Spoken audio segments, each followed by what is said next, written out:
El 9 de octubre de 1964, nace en Jalisco una de las criaturas más extrañas que México ha aportado a la historia del cine.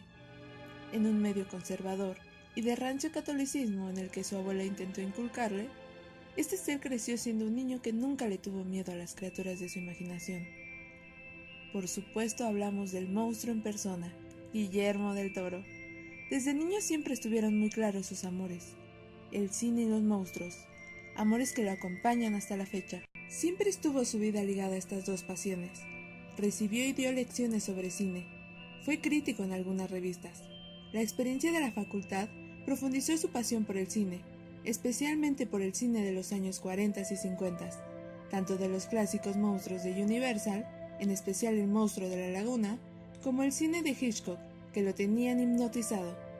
De Hitchcock aprendió el proceso de realización en papel y la meticulosidad en la preproducción, ya que la obsesión de Del Toro con el británico lo llevó a escribir un libro sobre su obra, en el que se percibe una mezcla de los procesos, ya que Hitchcock, mediante detallados storyboards, en los que ya podía percibir si su forma de plantear la película funcionaba o no, Del Toro hace exactamente lo mismo, ya que en sus propias palabras, el papel es el programa de edición de los pobres. Sin embargo, añade su toque personal, ya que es conocido por cargar siempre con una libreta de notas visuales, en donde elabora detallados bocetos de sus criaturas.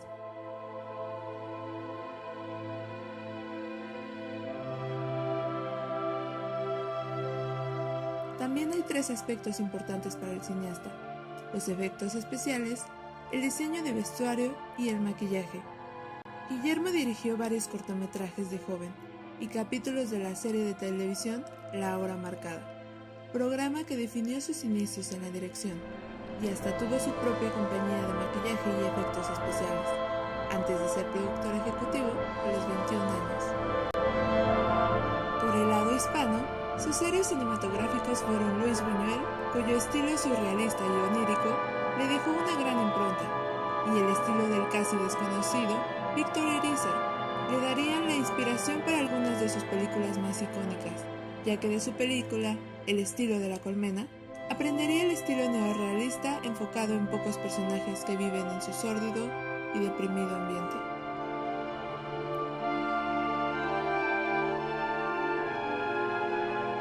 Su primer largometraje fue en 1997, Cronos, película que cuenta la historia de un anticuario llamado Jesús Gris, quien descubre en la estatua de un arcángel un artefacto en forma de escarabajo diseñado para brindar vida eterna.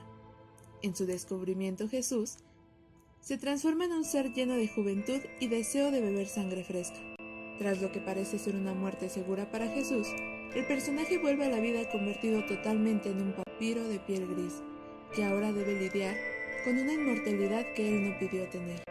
Guillermo del Toro tenía su propia compañía de maquillaje, la cual fundó tras estudiar en la escuela de Dick Smith, experto en los efectos especiales y maquillaje, quien tomaría como aprendiz a Del Toro, que quedaría tan fascinado y permanecería a su lado hasta que en 1886 decidiría independizarse y crear su propia compañía, Necropia.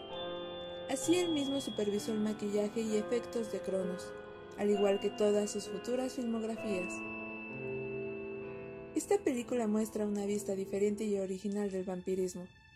Muchas de las obsesiones del cineasta, como el uso constante de los insectos en su filmografía y su estilo gótico pero estético, ya se encontraban también plasmadas en este debut.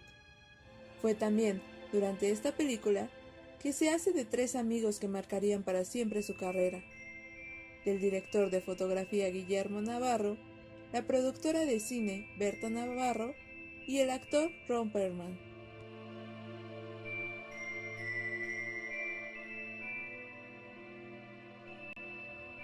Para 1997 se estrenaría Mimic, que cuenta la historia de un grupo de científicos lidiando con cucarachas gigantes, resultado de sus propios experimentos para detener una epidemia de virus. Una película muy centrada en el terror, pero desde la vertiente fantástica de una invasión de insectos gigantes que amenazan la vida de los habitantes de Nueva York. Luego de innumerables peleas, cortes y reprobaciones por las que atravesó durante el rodaje de este film, con la productora de los hermanos Weinstein, quienes se dedicaron a ponerle obstáculos a Del Toro. La película salió al aire en 1997, con críticas y resultados mediocres, pero dándole a Del Toro una invaluable escuela de cómo desenvolverse en el laberinto de la producción hollywoodense.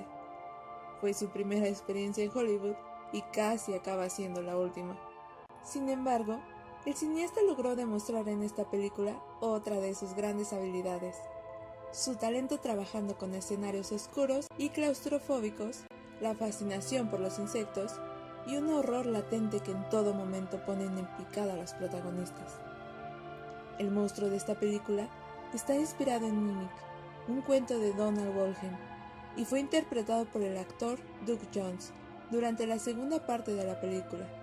Esta fue la primera de muchas de las colaboraciones que tendría Jones con el director mexicano, ya que pareciera que Del Toro crearía en sus siguientes producciones a personajes solo para que el artista pudiera interpretarlos. Luego de esa experiencia, de la que Del Toro apenas habla, y situaciones personales que lo llevarían a emigrar de su tierra natal, el cineasta tendría parado su trabajo durante algunos años, sin hacer nada. Sin embargo, para el 2001, rodaría El Espinazo del Diablo, film que representa el lado más serio y comprometido de Del Toro. En esta película, un grupo de huérfanos debe sobrevivir no solo al horror de la Guerra Civil Española, sino que también a una presencia que deambula en los pasillos de su orfanato. Durante aquellos tiempos de guerra, Carlos se ve obligado a vivir en un orfanato donde cayó una bomba que está activa pero que nunca explotó. La noche en que ocurrió ese incidente, desapareció Santi, un niño que aparentemente ahora es un fantasma, con una herida en la cabeza y que deambula por el orfanato. Carlos está dispuesto a descubrir el misterio detrás de ese pequeño espíritu. Para este personaje, Del Toro se inspiró en los fantasmas del cine oriental. Es una historia dura, difícil de ver, adulta y triste, pero curiosamente inspiradora.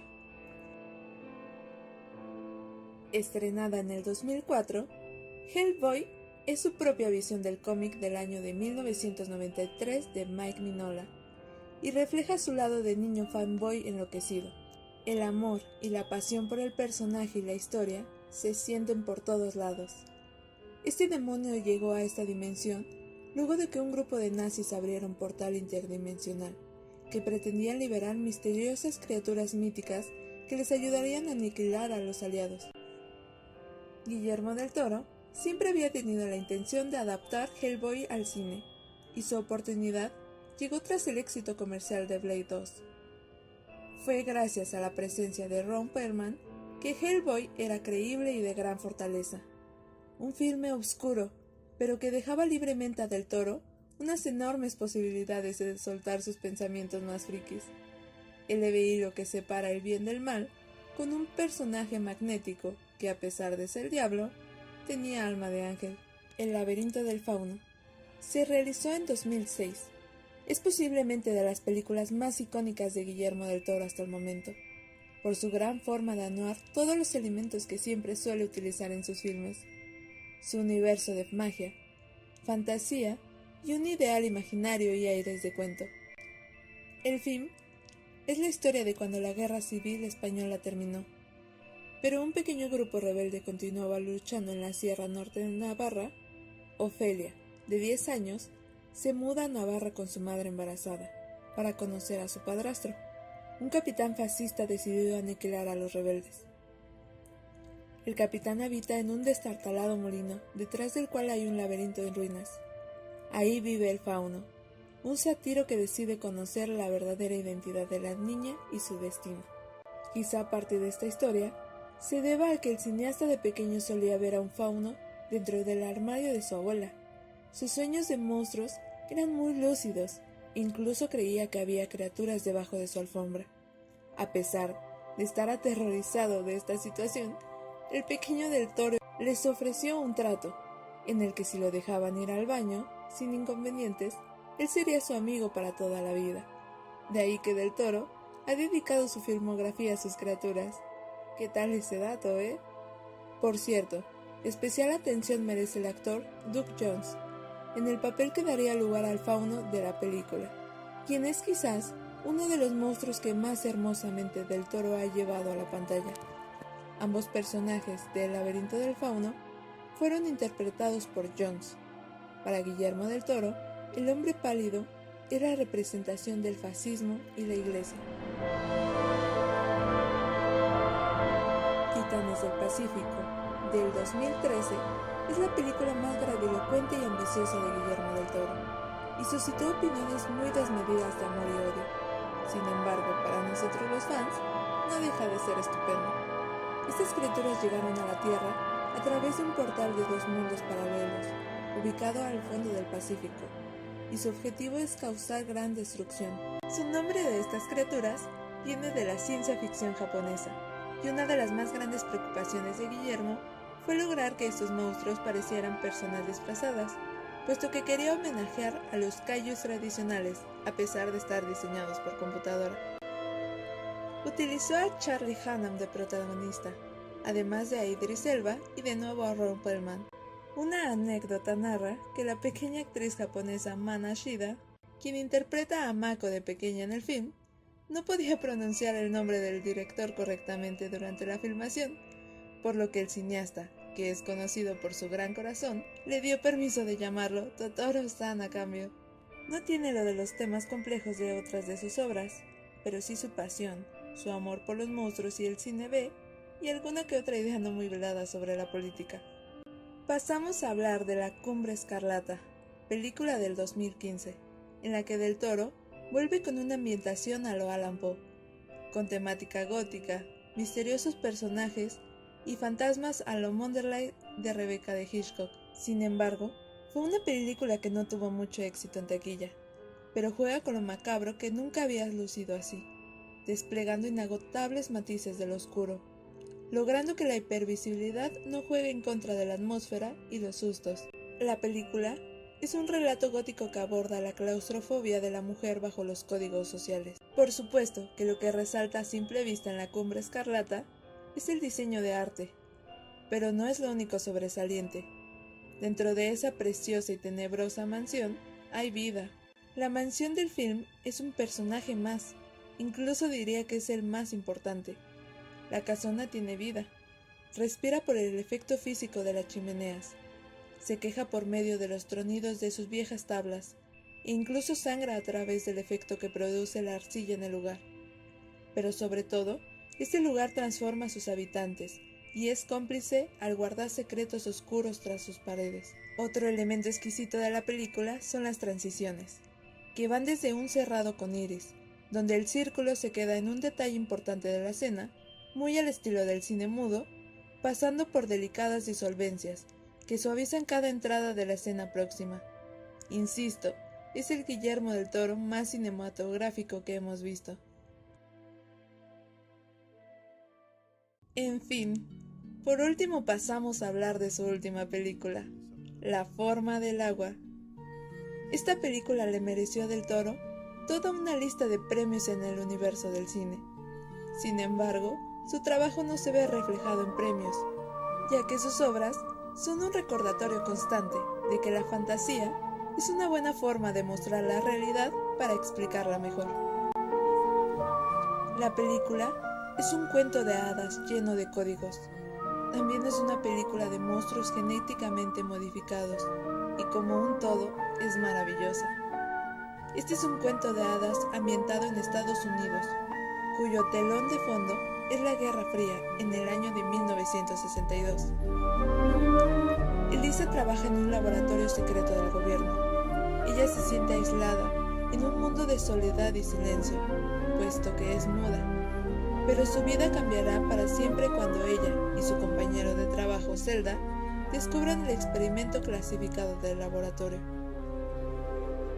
La criatura de la forma del agua está inspirada en El monstruo de la Laguna Negra, de 1954, dirigida por Jack Arnold, un clásico del terror de la época de la Guerra Fría, que trata sobre una extraña criatura, mitad pez y mitad humano.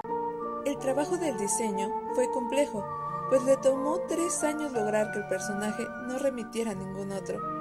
Se enfocaron en salamandras y sapos para texturizar las esculturas y la pintura. Guillermo del Toro revela que la idea del proceso creativo de la criatura era que significara algo distinto para diferentes personajes.